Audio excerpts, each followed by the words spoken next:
Welcome to Placid News TV. More troubles for Nigeria as Bishop Wilfred speaks on Christian persecution in Nigeria. Relax, watch this video. Don't forget to subscribe, comment, like, and share. I am Wilfred and I appear here as the bishop, the Catholic Bishop of Makurdi Diocese, the capital of Benue State in Nigeria. I am the shepherd of one of the 4 dioceses, Catholic dioceses in Benue. We have others, Anglican, Methodist, and the Pentecostals, which sort of the Benue State has a population of about 6.1 million people, 2 million of whom are those under my care as the bishop of the diocese. Benue State is about 98% Christian, with very few Muslims living in towns. Nigeria and eventually my diocese and the state of Benue have become, in recent years, one of the most dangerous and insecure places for Christians. Christians and Muslims are nearly evenly divided among Nigeria's large population of over 200 million persons. Islamist extremists are fiercely contesting the possession, control, and governing law of the land, especially in the country's northern and central regions, the latter of which is where Benue is located. There are constant ethnic, political, and religious conflicts over land and allegiance. Constitutionally, we are a secular country, but our unity has been fragile.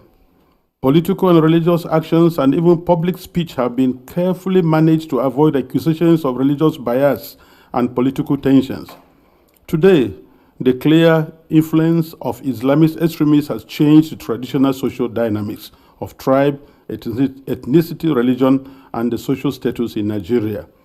Because just recently, at the beginning of the Ramadan fast, 12 states in northern Nigeria have declared closed schools so that they attend to this. And you can imagine which other country in the world does that.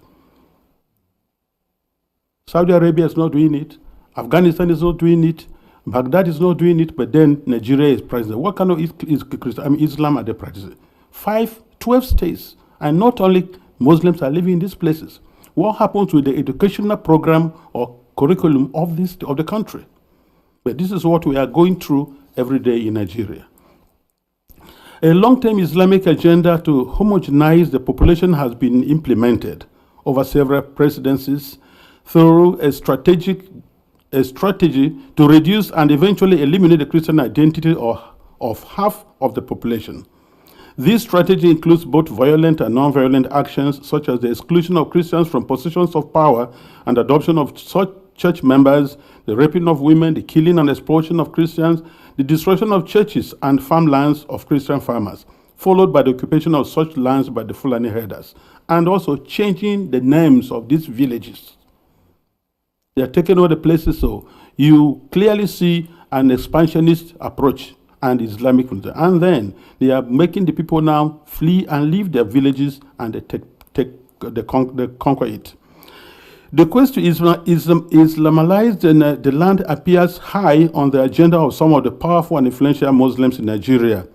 There is a campaign to take land to spread Islam, and there is the hemorrhaging of Christian farmers from the central region of Nigeria and Benue State and Makurdi Diocese in particular, as they are forced to abandon fertile lands that used to feed the nation, which classify Benue as the food basket of the nation. Militant Fulani herdsmen are terrorists destroying society.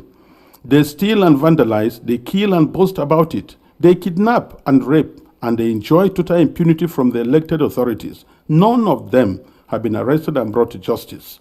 This is supported by the corrupt system in which we operate and the abject poverty among us, which allow the criminals to easily attract more recruits and prey on more victims. Why is this happening? Is it really a religious war? Like in the past, many jihadists are motivated less by religion than by spoils of war and use their religion to impose themselves. In my diocese, the spoils consist mainly of fertile, well-tended land organized around my parishes or so.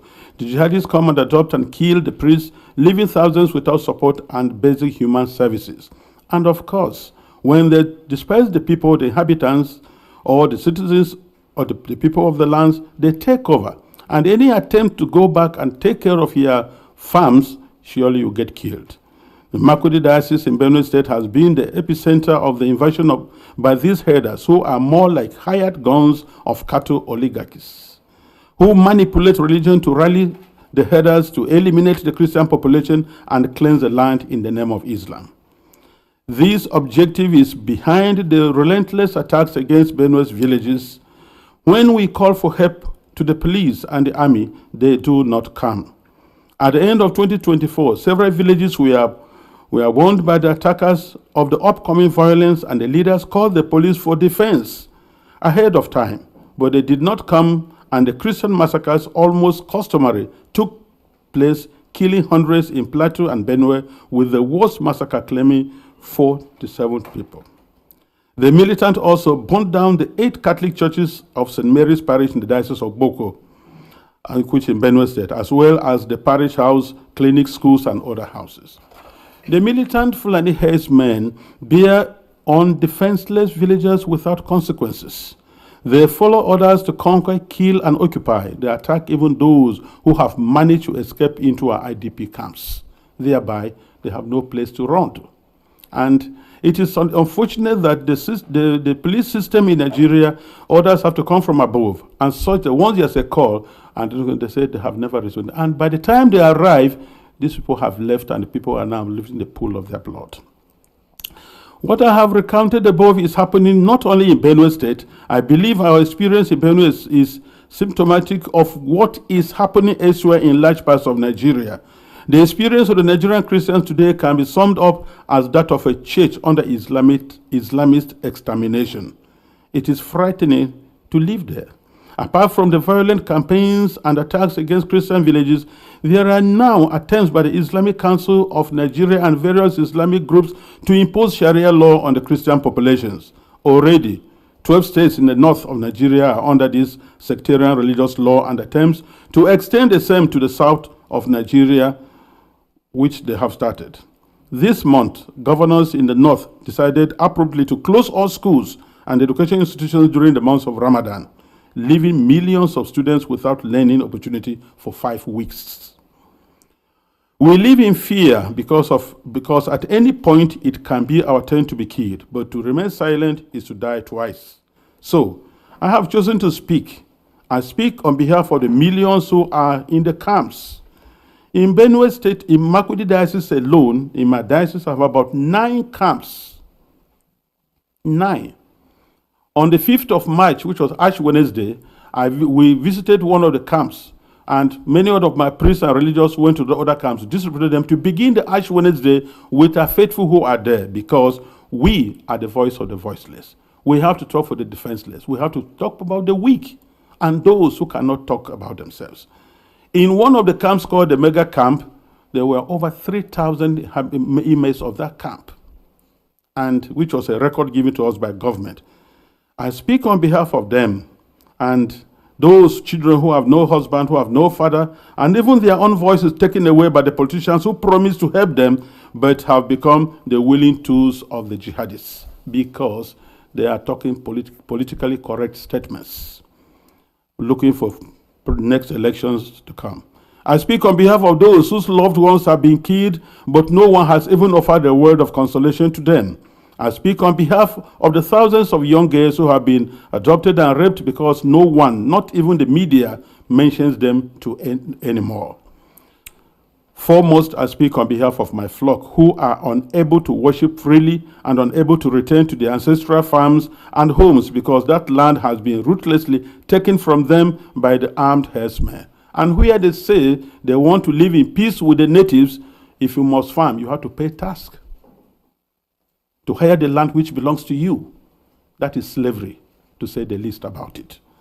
As prosperous Nigeria is in the African continent, and I tell you, if there's outbreak of war in Nigeria, no country around us, Chad, Niger, Ghana, Guinea, Togo, no country can contain the population that will flee to these places. No country can be able to house over 5 million refugees. It's not possible because of that. And if 1 million refugees run to Chad and Niger, they'll collapse that country because there'll be no plan to take care of them. So we have to be very careful. Today, I urge you all to use every means within your mandate to start developing a strong and good relationship with Nigeria, where you know that when you speak of human dignity, you are also speaking of the same God-given right you believe is unalienable.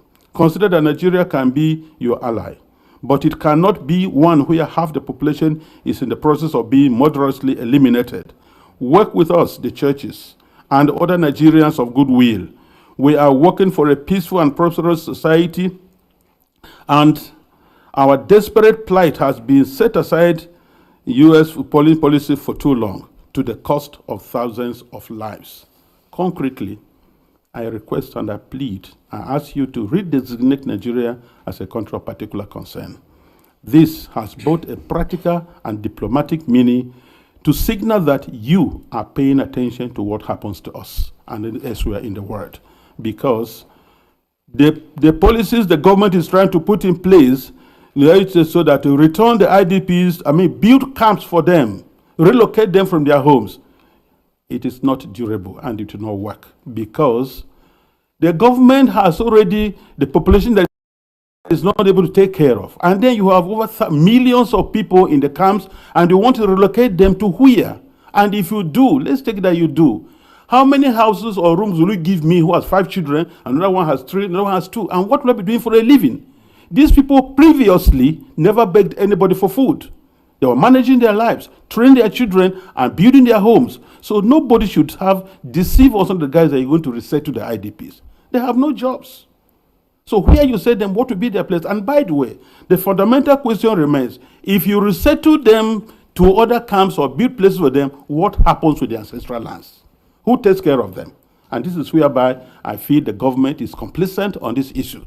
Because these terrorists, Fulanis, displace them, kill people, and then occupy the place, and then change names, nomenclatures of these towns. For what reason? So we want to let the people go back to their homes and help for them to rebuild their lives. I implore this august body to insist on the return and rehabilitation of all the IDPs to their ancestral lands, and not to relocate them to other constructed camps elsewhere, which is an invented solution now being pushed in the Benue State government. And I tell you, Nigeria government can do that once they have to be accountable. Because I know Nigeria, under the auspices of ECOMOG, was able to reinstate constitutional government in Sierra Leone and Liberia. And they can do that now. We have the capacity, but because the leaders that are not prepared. And I think that's whereby, look, it's not just, conspiracy of silence, it is aiding, abetting, and supporting these terrorists to keep doing their work. This is my plea. Thank you very much for this attention.